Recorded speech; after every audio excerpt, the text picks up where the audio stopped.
Welcome to Financial Buzz Market Weekly. I'm RK Walker here at the New York Stock Exchange, bringing you a review of this week's stock market.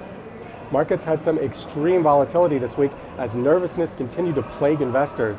On Monday, the Dow Industrials traded in more than a 300-point range off Friday's close as oil prices continued to slide. Oil ended slightly below $56 a barrel, its lowest close since May of 2009. Industrial production for November increased 1.3% month-to-month, its largest increase in 9 months. Capacity utilization increased to 80.1%, the highest since 2008 and up from 79.4%. On Tuesday, the Bank of Russia raised its key interest rate from 10.5% to 17% due to the decline of the ruble, which was caused by the plunge in oil prices.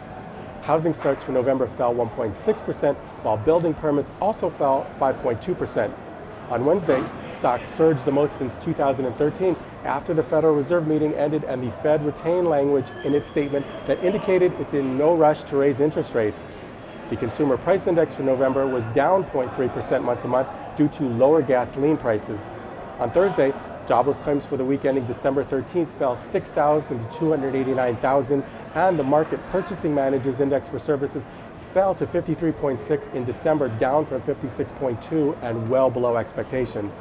Also Thursday, markets had a huge rally with the Dow Industrials gaining over 400 points or 2.4%, the biggest one-day jump since December of 2011.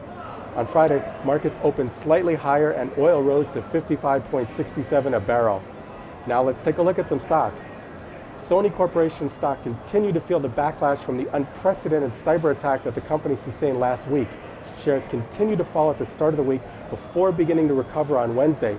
Adding to the pressure, 2 former Sony employees started the first class action lawsuits against the company, alleging insufficient security of personal information. In addition, Sony had to cancel the release of their latest movie, The Interview, due to threats from the group that claimed responsibility for the cyber attack. Volcano Corporation shares increased more than 55% on Wednesday after Philips, the Dutch electronics giant, announced they will be increasing their presence in healthcare by acquiring Volcano for $1.2 billion, including debt.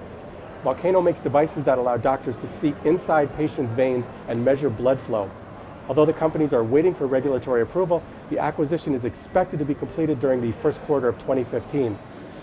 First Eye, a provider of cybersecurity devices, saw its shares jump more than 7% on Thursday after Sony canceled the release of its movie The Interview following a large-scale cyber attack on Sony.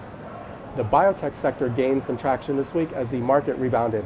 Bluebird Bio released news about its possible cure for sickle cell anemia. Immunogen announced encouraging results about their experimental cancer drug IMGN 529, and Auspex Pharmaceuticals released positive top-line results for their phase 3 drug trial of SD809 for the treatment of chorea. In Korea, it sounds the same as the country Korea, however it's spelled differently. Chorea can be associated with Huntington's disease. This is Financial Buzz Market Weekly. I'm RK Walker, and I'll see you again next week.